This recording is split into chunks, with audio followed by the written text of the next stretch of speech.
in this it's dog eat dog, you hear? Food and see about yourself, see about the family, you hear? A boom has come and gone. If we ever had the resources again, we would make sure that we spend our money so carefully, and we never let any government get away with misspending money again. Because what happens is that the flag went up in 1962, it went down, it's down, and real decision making takes place elsewhere. We are almost as badly off as if it had never happened. We living in a real, they don't care about we up here at all. Yeah. They don't care about us up here at all. Everybody here catching the royal. Yeah, You see about they go Martin and all them places, but they only coming for vote up here, and they ain't coming for to do nothing. Look at the canal, look at the place. And Somalian children down here, man.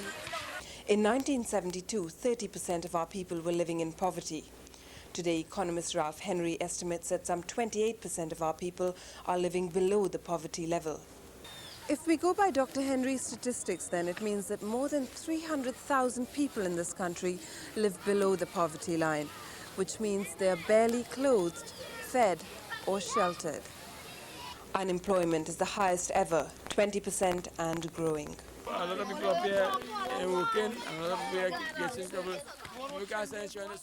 That's a requirement imposed on us, reduction of the size of the public service and so on. So that all these measures are going to create more unemployed people, more difficulties in the country, and would contribute to an increase in poverty for some substantial numbers of people. And unless you're self-employed, you're In a situation where there's no unemployment relief, in a situation where other members of the household lose their jobs, and in a situation where social assistance is not given to people because they've lost their jobs. All right? So it means that losing your job puts you straight on the breadline. I just go on the dump and hustle, bottles and sell. That's how I just make my living. When they come, I go up there and I hustle metal, bottles. And if I get things to sell and all, that's how I just make my living. There is some limited information that suggests that within the last 5 or 6 years that one is seeing the telltale signs of malnutrition among children. And children, the status of children is again a very good barometer as to the quality of life of households. The children seem most vulnerable. We didn't have to go far to find signs of malnutrition and stunting. All the good intentions and all the laughter in the world does not take away from the fact that there are little children like this one in Trinidad and Tobago, and the number is growing every day. Henry says we're all responsible for waste. They spend 5 years in secondary schools and they are sometimes illiterate. And we have done nothing about it. We're doing nothing about it. And those are the people on whom we have to build industrial capacity to compete with the world. So we are losing the game and we don't understand it. We need help. We need all the help we could get. All the help we could get, we need it. And we feel that, all right, I have my nice little home, it's bogus, and I'm all right. I have my nice little car and I'm all right. But we have a social responsibility, and that is a kind of social investment. Because we hustlers out here, we hustlers by the roadside or something. Not only that, When you help people to see that they have a possibility among themselves, that they could go ahead and get it, they can make it happen. Because the government, the private sector as private sector, could do so much. That we need to have the vast majority of our people understanding that they can do something for themselves. And it starts with the home, or where the home is deficient, or helping homes to understand that, that there's something that could be done. On a soft evening such as this, with strains of pan in the background, it is easy to romanticize poverty. At this juncture, it is vital to remember that complacency can destroy a country. Ira Mathur, TV6 News with a special report.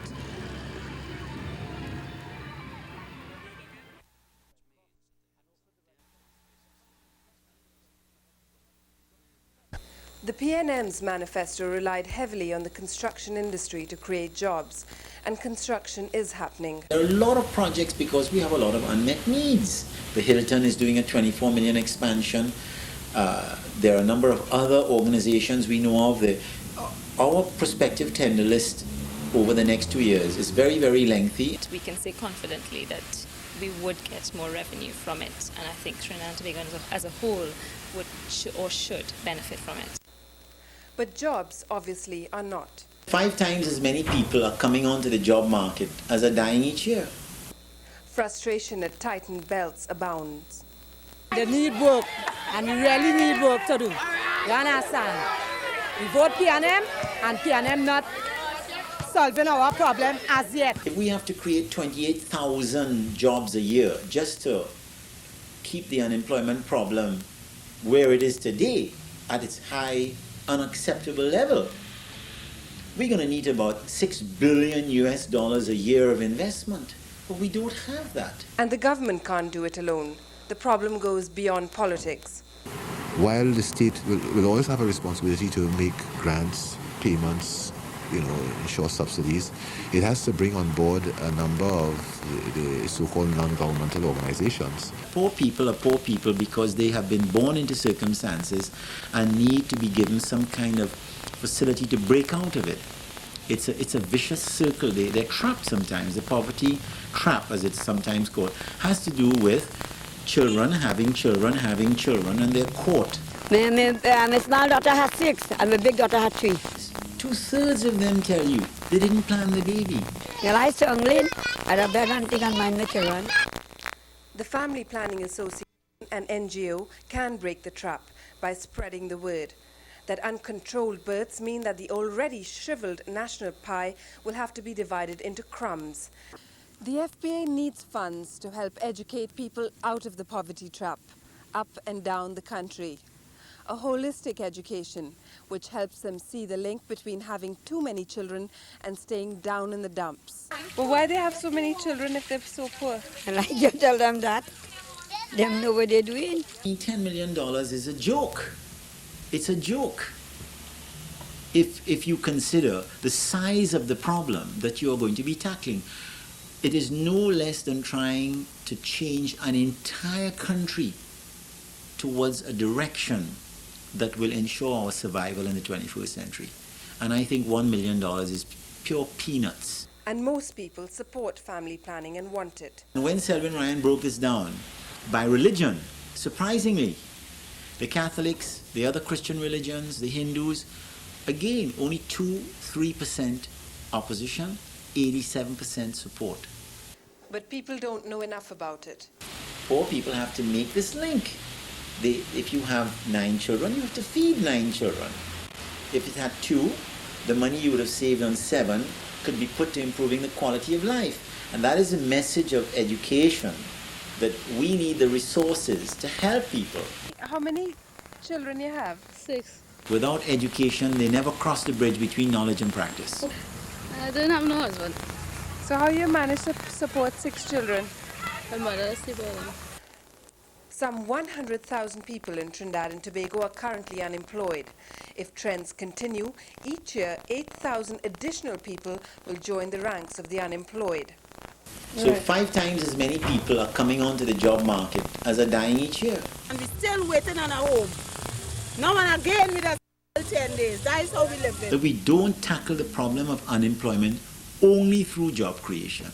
We have to tackle it also by reducing the birth rate, the demand for jobs. The FPA is frantically sending the danger signals to the powers that be and is calling for support now.